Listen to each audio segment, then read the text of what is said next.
Checkout tracking by the NPD Group brings you a receipt collecting system that gathers data anonymously through technology we created, providing your businesses with answers.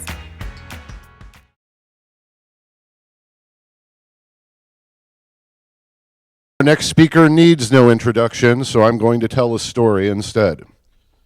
I was having coffee with Neil in 2009, and I started talking to him about self-determination theory, and he told me, wait a second, you're quoting Gladwell, and it was like a scene out of Good Will Hunting. I was so embarrassed, and I'm just thinking to myself, man, Neil is really, really smart, but unlike the scene in Good Will Hunting, he did not steal my girlfriend or ask me if I like Dem apples, because in addition to being outrageously successful and obscenely smart, he's also a very kind and generous person. Ladies and gentlemen, please help me welcome to the stage the one, the only, the founder of Network and Ngmoco, Neil Young. Thanks. Hi, can you guys hear me? Man, I packed this room. Okay, so I'm going to talk with you guys a little bit about peak mobile. So just some background first. Who am I? My name's Neil Young. I started in the games industry as a programmer in the UK, moved to the United States, joined Virgin Interactive, eventually found my way to Electronic Arts, where I spent a long period of time before leaving to found Ngmoco, which was one of the first independent iPhone social mobile game companies, which we sold in 2010 to a Japanese company called DeNA that I joined the board of directors of, and I ran the business in the West until I left at the beginning of 2013. Today, I'm back in games and the CEO and founder of my company, Network. I'm going to talk to you about mobile, so a little bit of mobile track record. At Ngmoco and DeNA in the West, we had 25 top 10 apps on mobile. That's 25 in the most downloaded. We had the first #1 top grossing free game ever, which was Eliminate for iOS. The first Western mobile game with over $100,000 a day of revenue in WeRule. First #1 Japanese top grossing game in the West with Rage of Bahamut, which stayed at #1 of the Android App Store for over a year. And when we left DeNA at the end of 2012, we had four games in the #1, #2, #3 slots on Android, and 2 in the top 10 grossing on iOS. So we've been around the industry for a little while and have been able to watch it grow, evolve, and develop. So I'm going to talk about mobile, and you might go like, mobile, so boring, so last year, no, so last decade. And I read this the other day. It said mobile is Mordor, which I find funny because I worked on Lord of the Rings for like 3 or 4 years. It is time to sail west. Leave the land of mobile and go west to the fine lands where mobile no longer lives. Because we're at peak mobile, right? We're done. It's over. Drop the mic. Clash of Clans, Supercell won. Right? Machine Zone 1, it's over. King, that's done. See you later. Well, I'm here to say, do not sail west, because that's where elves go to die. All right? And now technically, if you know anything about elves, you know they actually can't die. So what they do is they kind of go to sleep or they rest for a long period of time. And when they've rejuvenated, they come back. So don't sail west. There'll be a point in the future where you should sail west. It's just not right now. Well, the land of AR and VR, where the AR and VR elves and fairies live, that's really exciting. But once you go there, you cannot come back. And you will want to go there at some point, but just not now.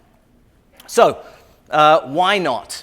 Well, let me attempt to explain why not, and also why then my company is focused in the mobile business versus AR or VR.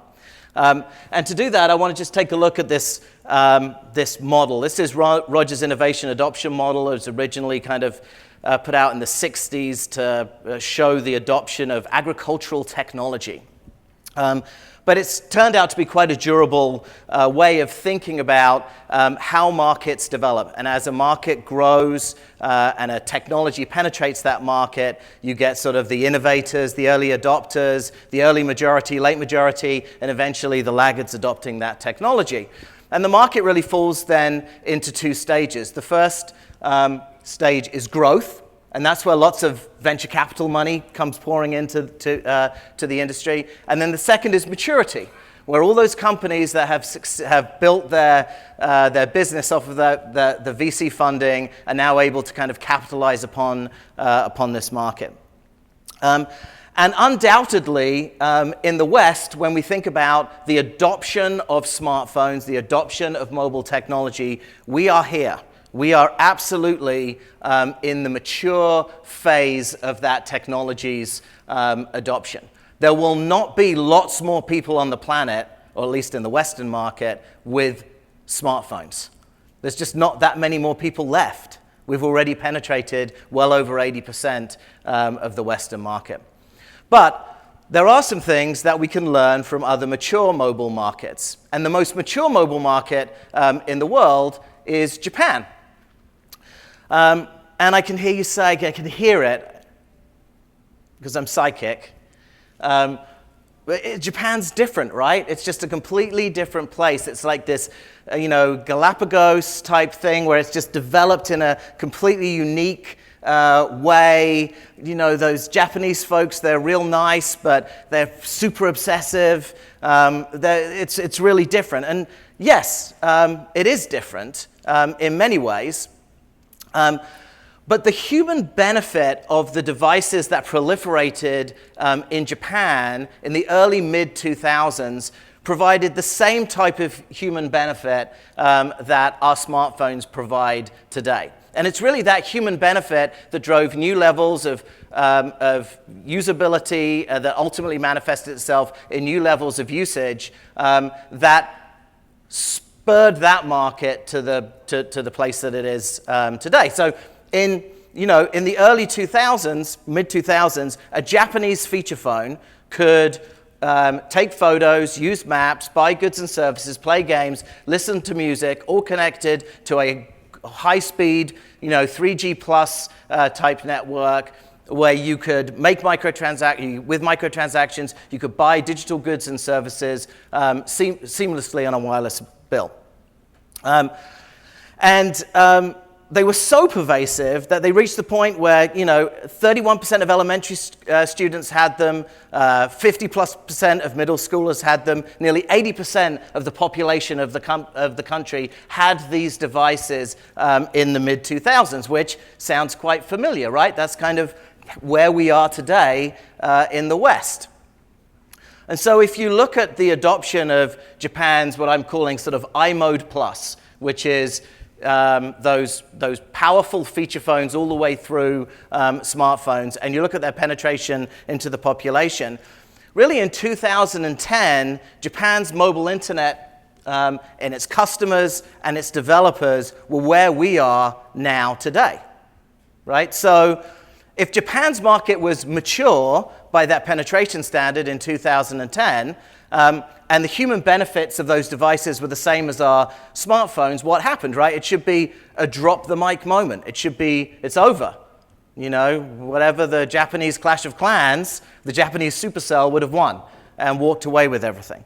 Well, that wasn't what happened, because what happened is you saw a 7x growth in the ARPU from 2010 to the end of 2014. And what I'm here to tell you today is that we are nowhere near close to peak mobile, right?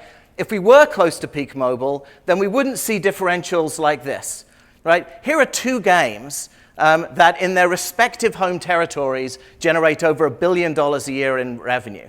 And they've penetrated into their populations about the same percentage. But when you look at their annualized revenue and you divide it into the lifetime downloads, there is a huge disparity between Puzzle and Dragons 28.50 and Candy Crush's $3.30. And so, it makes sense that there are two dimensions to a market's ultimate size. One, yes, is audience. It is the scale of the market, is the addressable market, the number of people that are available to you. But the second is that per user yield. And that is the opportunity that we face here in the West. And so the question is, how do you unlock that? What drove Japan's 7x growth?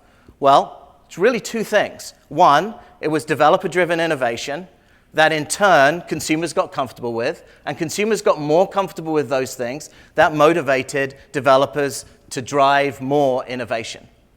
Now, Japan leads us by about 5 years in terms of these techniques, these ideas of how to maximize the average revenue per user, the yield on a per user basis.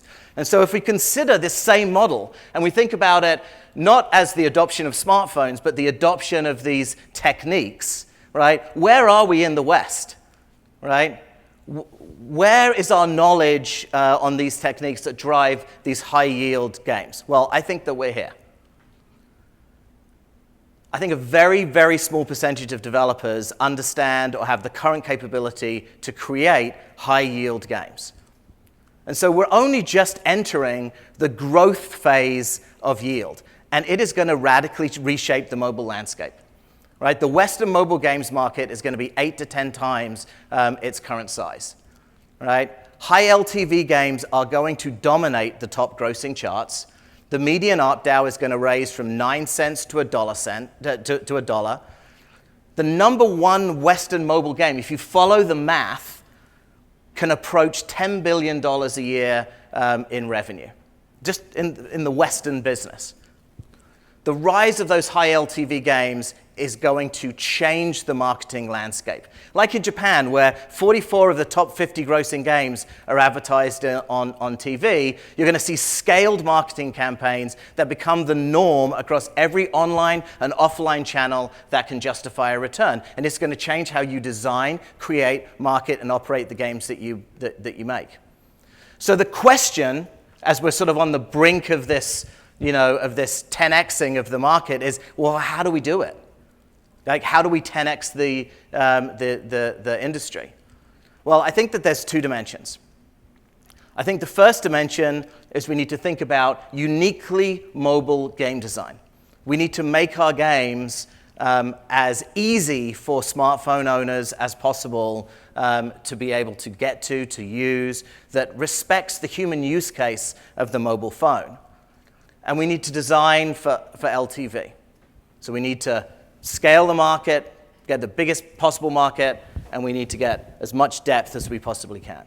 So let's just talk quickly about some of the things that we need to do in order to be sort of uniquely mobile. So the first is vertical is greater than horizontal, right? If you think about the games that have penetrated the broadest audiences possible, they tend to be vertical. Why is that? Well, you're standing in a coffee line. It's a lot easier to do this than it is to do this. You need to build games that have more shorter sessions versus fewer longer sessions. Retention is a function of engagement frequency. Engagement frequency is the number of times that a game is played on a given day. And it makes sense, right? If you play a game for an hour, but you only play it one time a day, there are 23 hours in the day that your attention can be grabbed by something else. But if you're building a game that can be played 8 to 10 times a day, there's fewer moments in the day that your attention is not attracted by that piece of software. Those short sessions, though, have to also lead into long sessions. I start playing because I think it's something I can get into quickly, but the game design supports something that can be played longer. There's no registration without reward. There's no wall at the front of the software. You make it as easy as possible for people to get in and enjoy the game. It needs to boot in under 10 seconds. Our brains seek stimulation, and we're going to go to the thing that provides us the stimulation as fast as possible. If your game takes a minute to boot or 30 seconds to boot, you're going to go somewhere else. You're going to go to someone else's game, or you're going to go to Twitter, or you're going to go to Facebook to get that stimulation. They have to be interrupt tolerant. So you get a phone call, or you stop playing. You finish on the toilet. That was a joke.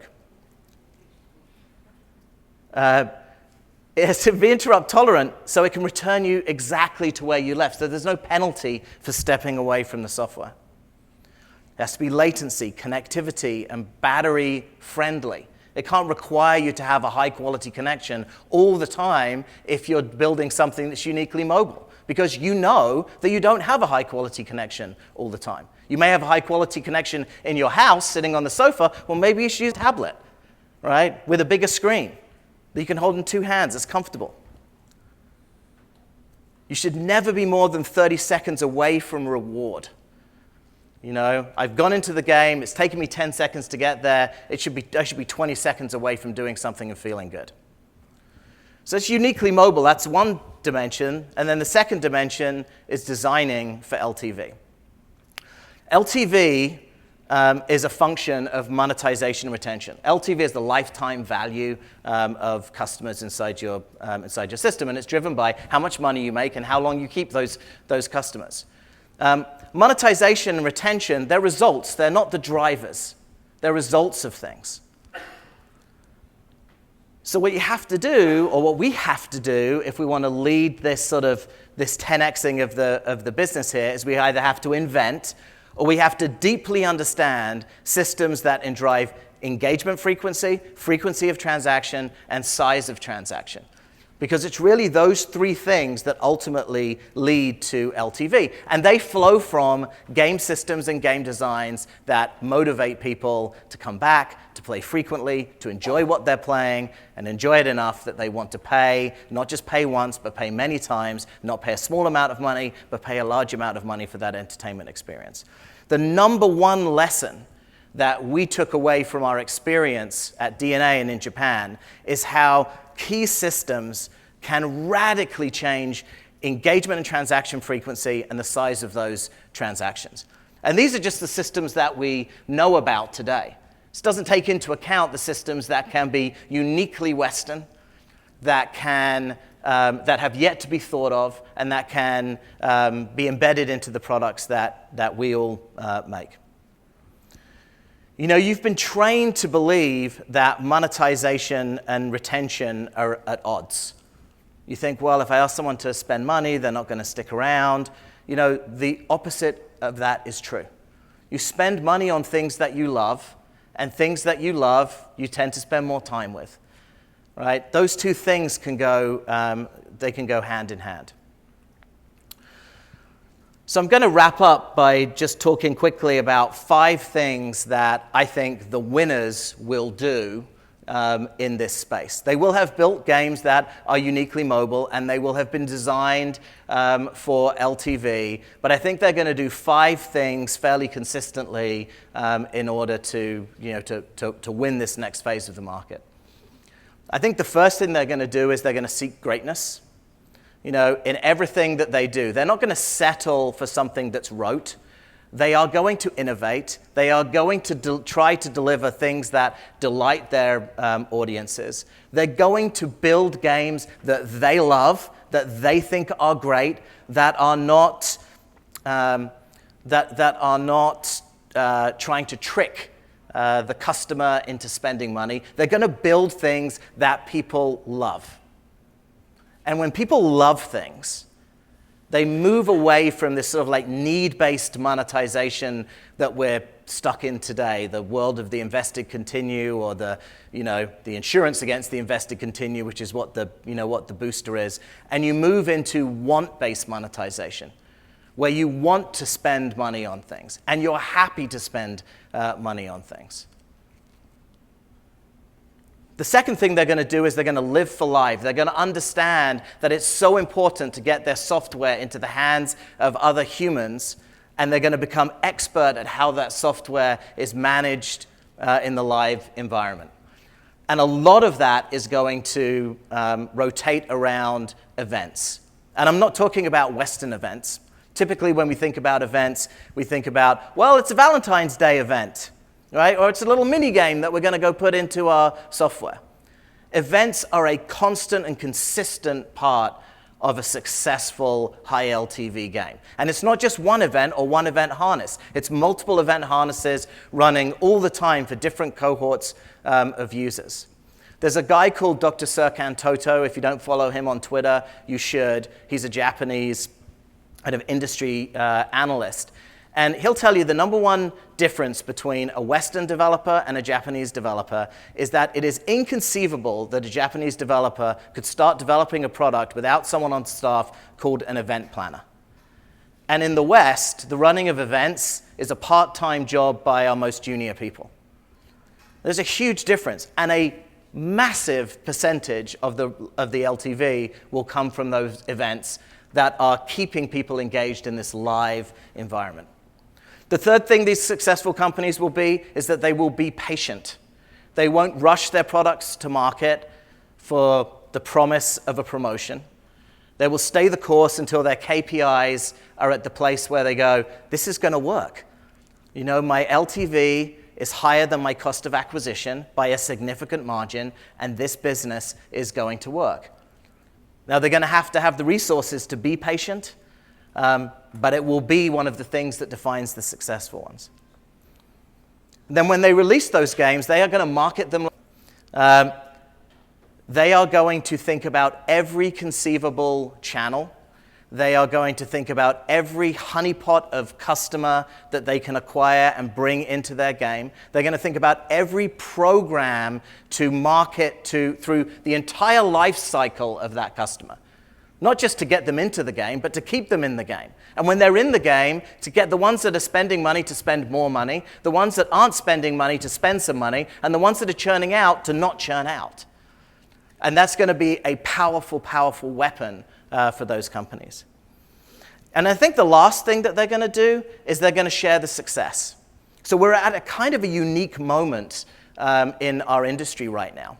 A relatively small team of people can create something that generates billions and billions of dollars of revenue. And the last time that happened in the games industry was like way back in the early days of console, all right? Where small core teams of people, 2, 3, 5, 10 people, could make something that touched tens, hundreds of millions of people, you know, and generated crazy returns. And so when you have that opportunity, you've got to figure out a way to share that success. And the question that you have to ask yourself is, what would you pay the creative leader on your team, you know, the lead engineer, the lead designer of a game that generated $1 billion a year? What would you pay them for a game that generated $5 billion a year? And if you can hit that magical $10 billion a year, what should that person get? What should they receive in return for that? I think they should receive quite a lot. And so I think the successful companies will figure out how to wire their organizations in such a way that the success that's generated in this unique moment in our industry gets shared back to the people that have helped ultimately create that success. And that means that the large companies that are configured in such a way where they can't do that won't, and they will ultimately lose the talent to the companies that are configured that way and that can. So that's, you know, those 5 things are what we're doing at our company. You know, we believe in this next stage of the mobile industry. We're building a new type of developer and a publisher to meet that opportunity. And I want to thank you guys for your time. And if you have any questions, I'm happy to take them.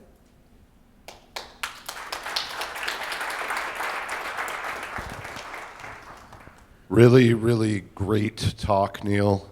Does anybody have questions for Neil Young? Was it that good or that bad? It was so good. I think their heads are exploding. Mine is. Yeah. We have a question down there. Yeah.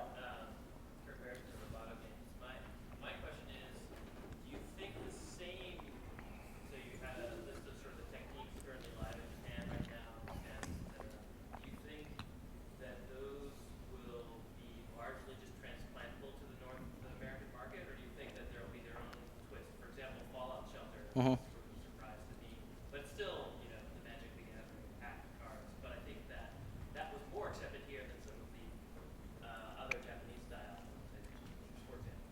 So. Yeah, so the Neil? question is, Yeah, okay, thank so you. the question was, do I think that those systems that have worked in Japan, will they translate to the West? Well, our experience was that they did translate to the West.